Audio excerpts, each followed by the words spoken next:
নষ্ট মেয়ে। ঋদ্ধিমা দত্ত ভালোবেসে বিয়ে করেছিল পাইলট রাজদীপ ঘোষকে। কত আশা ছিল, কত স্বপ্ন ছিল। ছেলে মেয়ে হলে কি নাম রাখবে তাও দুজনে মিলে সোহাগকালে বসে ঠিক করেছিল। ছেলে হলে ঋদ্ধিরাজ আর মেয়ে হলে ঋদ্ধিদীপা নাম হবে।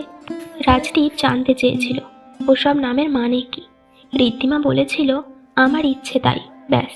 রাজদীপ আরও ঘন করে বুকে মিশিয়ে ধরেছিল ঋদ্ধিমাকে, কিন্তু সয়নি এত সুখ, টেকেনি সে সম্পর্ক 1 বছরের বেশি। ঝগড়াঝাটি, হাতাহাতি, মারামারি পেরিয়ে শেষ পর্যন্ত ডিভোর্সের মামলা, এবং সেই মামলায় ঋদ্ধিমার হার। অনেক নোংরামি, কাদা ছোড়াছড়ি।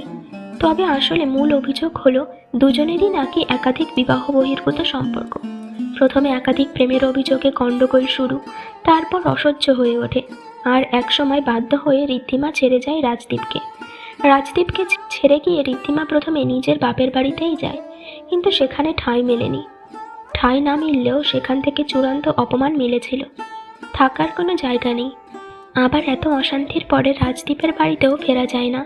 অহংকার এসে বাধা দিল ঋদ্ধিমাকে। ঋদ্ধিমা একরকম বাধ্য হয়েই এসে উঠল ওর কলেজ বেলার বন্ধু অংশুর বাড়িতে, ভবানীপুরে। একা মানুষ, একলা একটা ভাঙাচোরা পৈতৃক আমলের বাড়িতে থাকে। গান বাজনা ওর পেশা, নিজস্ব একটা ব্যান্ড আছে। এককালে ঋদ্ধিমাও গাইতো ওই ব্যান্ডে, লিড ভোকালিস্ট। আর ঠিক এই কারণেই, মানে ঋদ্ধিমার এই অংশুর বাড়িতে থাকার ইস্যুতেই ঋদ্ধিমার ডিভোর্সের মামলা হেরে গেল। সুতরাং একটা টাকাও এলিমনি পেল না। খোরপোশের জন্য এক কানাকড়ির আশাও রইল না। এবার ঋদ্ধিমা কি করবে? অনিশ্চিত জীবনের মধ্যে ঝাঁপ দিয়েছে বলে ওর বন্ধু বান্ধব, আত্মীয় স্বজন সবাই ঋদ্ধিমাকে তুমুল তিরস্কার করেছে, বোকা বলেছে, আড়ালে নষ্টা বলেছে। বলেছে ঋদ্ধিমা নাকি নিজের দোষ ঢাকতেই রাজদীপের নামে নারী ঘটিত দোষ আরোপ করেছে। কেউ বুঝতেই চায়নি যে রাজদীপের ওই অসংযত জীবনযাপন এবং ঋদ্ধিমার ওপর শারীরিক ও মানসিক নির্যাতনের চাপটা আর ঋদ্ধিমা সহ্য করতে পারেনি বলেই বেরিয়ে এসেছিল। রাজদীপ যেদিন প্রকাশ্যে ঋদ্ধিমাকে নষ্ট মেয়ে ছেলে বলে রাজদীপের বন্ধু আর বন্ধুর বউয়ের সামনেই, তার ঠিক পরদিনই ঋদ্ধিমা ঘর ছেড়েছিল, রাজদীপের ঘর। তারপর বেলেঘাটায় বাপের বাড়িতে জায়গা না জোটায় অজ্ঞতা ভবানীপুরে অংশুর বাড়িতে উঠেছিল। আর তাকে কেন্দ্র করে রাজদীপের দুধে উকিল পক্ষে ঋদ্ধিমাকে দুশ্চরিত্রা নষ্ট মেয়ে প্রমাণ করতে খুব বিশেষ বেগ পেতে হলো না। স্রেফ জেরার জালে ফেসে গেল ঋদ্ধিমা, আর সাক্ষী হয়ে কাঠগড়ায় দাঁড়িয়ে দাঁড়িয়ে কলেজ বেলার বন্ধুর জন্য অপমানিত হয়ে পর্যুদস্ত হলো অংশু। এরপরে ঋদ্ধিমা আর অংশুর বাড়িতে থাকেনি। অংশুর কাছে ক্ষমা চেয়ে নিয়েছিল ঋদ্ধিমা। ঋদ্ধিমা গিয়ে একটা লেডিস হোস্টেলে উঠেছিল। পেট তো চালাতেই হবে, যেমন তেমন কাজ একটা চাই। লেখাপড়ায় তেমন মাথা ছিল না, টেনে টুনে বিয়ে পাস।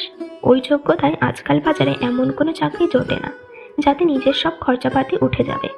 থাকার মধ্যে আছে মারকাটারি আলগা যৌবনের চটক আর কানের গলা। ফেসবুকে ঋদ্ধিমার পরিচয় হয়েছিল রাজদীপের সাথে, আর সেই যৌবনের চটকেই হবে। রাজদীপ ঋদ্ধিমার প্রেমে পাগল। অনেকদিন অনলাইন প্রেম করে তবে দেখা সাক্ষাৎ, তারও বছর 4 পরে বিয়ে। ছেলে ভালো চাকরি করে, নিজেরা পছন্দ করেছে। অতএব বিয়েতে দেওয়া থোয়ার হ্যাপা থেকে মুক্তি পেতে ঋদ্ধিমার নিম্ন মধ্যবিত্ত পরিবার থেকে কোনো আপত্তি আসেনি। দুবাড়ির সবাই দাঁড়িয়ে থেকে বিয়েটা দিয়ে দিয়েই তারা তাদের দায়িত্ব খালাস করেছে। আর রাজদীপ আর ঋদ্ধিমাও খুশিতে ডগমগ হয়ে নিজেদের আলাদা ফ্ল্যাটে সংসার শুরু করেছে। অংশুর বাড়ি ছেড়ে আসার পর হন্যে হয়ে এধার ওধার ঘুরে বেড়াচ্ছে ঋদ্ধিমা। একটা কাজ চাই, খুব তাড়াতাড়ি। আবার একদিন অংশুর সাথে দেখা হয়ে গেল হঠাৎ, বাগুইআটির কাছে, ঋদ্ধিমার লেডিস হোস্টেলের কাছাকাছি, বাস স্ট্যান্ডে। অংশু সত্যিই বড় ভালো ছেলে। লজ্জায় ঋদ্ধিমা অংশুর সাথে সহজভাবে কথা বলতে পারে না, ওই কোর্টের তিক্ত ঘটনার পর থেকে। অংশু সেটা বোঝে, তাই বলল, আরে তুই কেন লজ্জা পাচ্ছিস? আমার সাথে তো তোর কোনো গোলমাল হয়নি। সে তুই আমার বাড়িতে থাকতে না চাস সেটা অন্য কথা, তাই বলে একসাথে কাজ করে পেটের ভাত জোটাতে আপত্তি কোথায়? একটু থেমে অংশু আবার বলল, আরে শোন শোন, কোনো নষ্টামি না করেই তো নষ্ট মেয়ের স্ট্যাম্প পড়ে গেছে তোর কপালে। একলা একলাই চলছিস, কেউ কি তোর তোয়াক্কা করছে? না পাশে দাঁড়িয়েছে? তবে তোর কিসের দায়রে এসব ফালতু লোকের কথায় পাত্তা দেওয়া? দেমাগ নিয়ে তুই একেবারে নিজের মতো নিজে থাকবি। অংশুর কথায় সাহস পেয়েছিল ঋদ্ধিমা। সব আড়ষ্টতা ছেড়ে ফেলে শুরু করলো নতুন জীবন। বাইপাসের ধারে নাইট ক্লাবে গান গাওয়ার কাজ, অংশুর ব্যান্ডের সাথে। নতুন নাম হলো ঋতু। ব্যান্ডের লিড সিঙ্গার ঋতু। শুধু হোস্টেলটা পাল্টাতে হয়েছিল। নাইট ক্লাবে গান গেয়ে ফিরতে ফিরতে রাত বিরে। এটা হোস্টেলের নিয়ম বিরুদ্ধ। ঋদ্ধিমা এক বুড়ি অ্যাংলো ইন্ডিয়ান ভদ্রমহিলার বাড়িতে উঠে এলো বোবেরাকে। অংশই জোগাড় করে দিয়েছিল। বেশ চলল কবছর এভাবে, বেশ নিরুপদ্রবে। কিন্তু বিধি বাম, ঋদ্ধিমার কপালটাই আসলে বোধহয় গড়বড়ে। ঋদ্ধিমার সাথে বিবাহ বিচ্ছেদের 4 বছর পরে রাজদীপ মারা যায়। অতিরিক্ত মদ্যপান ও মাদক সেবনকে তার অকাল মৃত্যুর জন্য দায়ী করা হয়। এই মাদকদ্রব্য সেবনের জন্যই রাজদীপ পাইলটের চাকরিটাও খুইয়েছিল। ঋদ্ধিমার সাথে ডিভোর্সের ঠিক বছর দুয়েকের মাথায় এত সব কিছু ঋদ্ধিমা জানতো না। জানলো আবার সেই অংশুর মুখে। রাজদীপের ভাই খোঁজ করে অংশুকে ঠিক খুঁজে বার করেছিল ঋদ্ধিমাকে খবর দেওয়ার জন্য। মারা যাবার আগে রাজদীপ অংশুর কাছে ক্ষমা চেয়ে নিতে চেয়েছিল, আর বেহালার ফ্ল্যাটটা ঋদ্ধিমার নামে করে দিয়ে গেছে। যদিও দ্বিতীয় ব্যবস্থাটা আবার রাজদীপের ভাইদের মোটেই পছন্দ হয়নি। ওরকম একটা নষ্ট মেয়ে, যার জন্য ভাইয়ের জীবনটা এভাবে নষ্ট হলো, তার নামেই আবার ওই নিজের রোজগারে কেনা ফ্ল্যাটটা। রাজদীপ বেহালার ওই ফ্ল্যাটটা কিনেছিল ঋদ্ধিমাকে বিয়ে করার ঠিক আগে।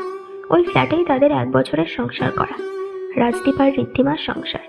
রাজদীপের মৃত্যুর পরে ওই ভাইরা খুব অসন্তুষ্ট ছিল রাজদীপের এরকম বোকার মতো সিদ্ধান্তে।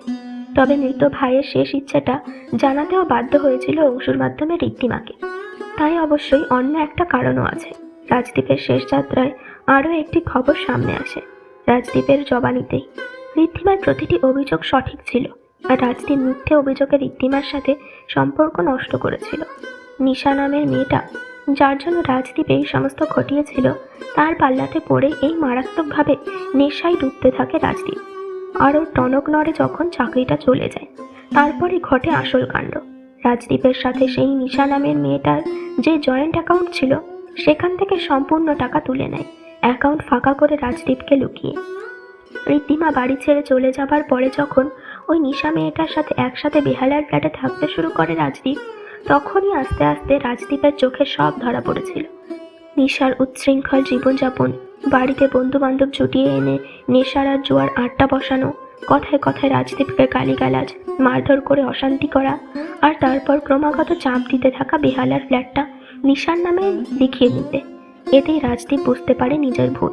কিন্তু কোথায় খুঁজে পাবে ঋদ্ধিমাকে? আর যদি বা খুঁজে পায়ও, তবে কী বা বলবে রাজদীপ তার প্রাক্তনকে, ভালোবেসে বিয়ে করা আর তারপর জীবন দুর্বিষহ করে তোলা স্ত্রী ঋদ্ধিমাকে? নিশার সাথে অশান্তি চূড়ান্ত জায়গায় পৌঁছতে একদিন বেহালার ফ্ল্যাট ছেড়ে রাজদীপ পুরনো পৈতৃক বাড়িতে বাগবাজারে চলে আসে, চুরচুর নেশাগ্রস্ত অবস্থায়, গায়ে ধুম জ্বর নিয়ে। রাত প্রায় 12টা নাগাদ। ভাইয়েরাই ভর্তি করে দিল সরকারি হাসপাতালে। আসার সময় রাজদীপ 3টে জিনিস সঙ্গে করে এনেছিল। বেহালার ফ্ল্যাটের চাবি, ঋদ্ধিমার সাথে তোলা রাজদীপের বিয়ের পরে প্রথম দিনের ডিউটিতে যাওয়ার আগে নিজের ইউনিফর্ম পরে তোলা একটা ছবি বাঁধানো, আর বেহালার ফ্ল্যাটের দলিলটা। নিশার অনুপস্থিত থাকার সুযোগে ফ্ল্যাট লক করে বেরিয়ে এসেছে রাজদীপ। রাজদীপের এই বহির্মুখী জীবনধারার জন্যই ভাইদের সাথেও খুব মধুর সম্পর্ক ছিল না। নেহাত অসুস্থ মৃত্যু পথযাত্রীর অনুরোধ ঠেলতে পারেনি, বিশেষত রাজদীপের বড়দা। ওনার উদ্যোগেই রাজদীপের ছোট ভাই খোঁজ শুরু করে অংশুর। ঠিকানাটা রাজদীপই জানিয়েছে। তবে রাজদীপের নিজের মধ্যেই বেঁচে থাকার ইচ্ছাটা পুরোপুরি মরে গিয়েছিল, দগ্ধ হয়েছিল তীব্র অনুশোচনায়। কত তাড়াতাড়ি সব ঘটে গেল। নিশা পুলিশ নিয়ে ফ্ল্যাটের চাবি উদ্ধার করতে এসেছিল বাগবাজারের বাড়িতে। গুরুতর অভিযোগ রাজদীপের বিরুদ্ধে, বিয়ে করার প্রতিশ্রুতি এবং বেহালার ফ্ল্যাট নিশার নামে লিখিয়ে দেওয়ার অঙ্গীকার করে নিশার ইচ্ছার বিরুদ্ধে। রাজদীপ জোর করে নিশাকে সহবাসে বাধ্য করে, এবং যখন বিয়ের কথা ওঠে তখন সম্পর্ক অস্বীকার করে রাজদীপ। কিন্তু তার বিরুদ্ধে এত কিছু অভিযোগ, সে যখন সব অভিযোগের ঊর্ধ্বে এই জাগতিক ভালো মন্দের সব বন্ধন কাটিয়ে রাজদীপ তখন সেই না ফেরার দেশে। এরপর অংশুর খোঁজ পাওয়া যায়, ঋদ্ধিমার সন্ধান, সবই হলো। কিন্তু সামনাসামনি রাজদীপের আর ক্ষমা চাওয়া হলো না। খবরটা শোনার পর সেদিন আর ঋদ্ধিমা, মানে নাইট ক্লাবের লিড সিঙ্গার ঋতু, আর বাড়ি থেকে বেরোতে পারল না। কোথায় ছিল এত চোখের জল? ভারী অবাধ্যতা করেছে। ঋদ্ধিমার মানা শুনছে না, 2 চোখ থেকে সমানে ঝরছে, আর ভাসিয়ে দিচ্ছে সব রাগ, দুঃখ, ঘৃণা, অভিমান।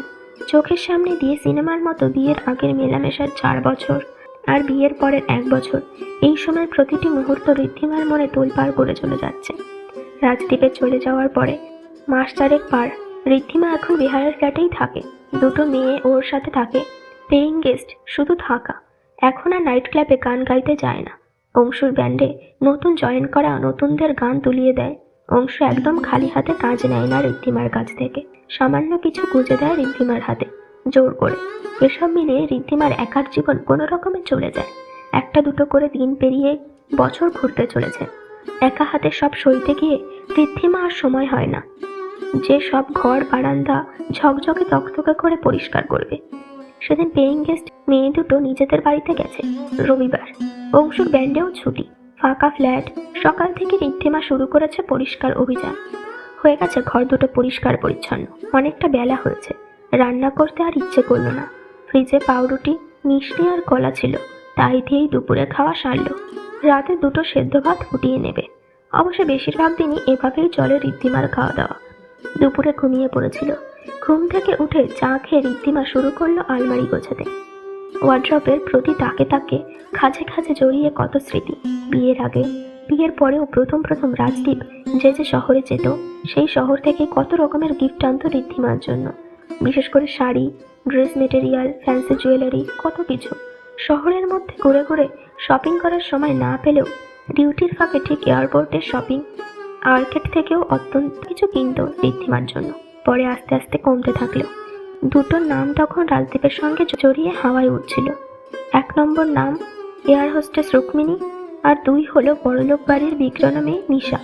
ঋদ্ধিমা পাগলের মতো হয়ে গিয়েছিল। সর্বক্ষণ ক্ষিপ্ত হয়ে থাকতো। অশান্তির চূড়ান্ত। না, ঋদ্ধিমা আর এসব ভেবে মন খারাপ করবে না। যতই মন খারাপ করবে না মনে করে, ততই আরো বেশি করে ঘুরে ঘুরে মনে চলে আসছে স্মৃতির পাহাড়। বড্ড একলা হয়ে গেছে ঋদ্ধিমা। যেদিন ঋদ্ধিমা এই ফ্ল্যাট ছেড়ে চলে গিয়েছিল, তার ঠিক আগের দিনটা মনে পড়ল। রাজদীপের এক কলিগের ম্যারেজ অ্যানিভার্সারির পার্টিতে রুক্মিণী তো ছিলই, আরও অচেনা কেউ কেউ ছিল। পার্টি না ছাই, যত ঢলাঢলি, লাফড়াবাজির আখড়া একদম। ঋদ্ধিমা চুপ করে বসেই ছিল। পান ভোজনে উন্মত্ত তখন রাজদীপ।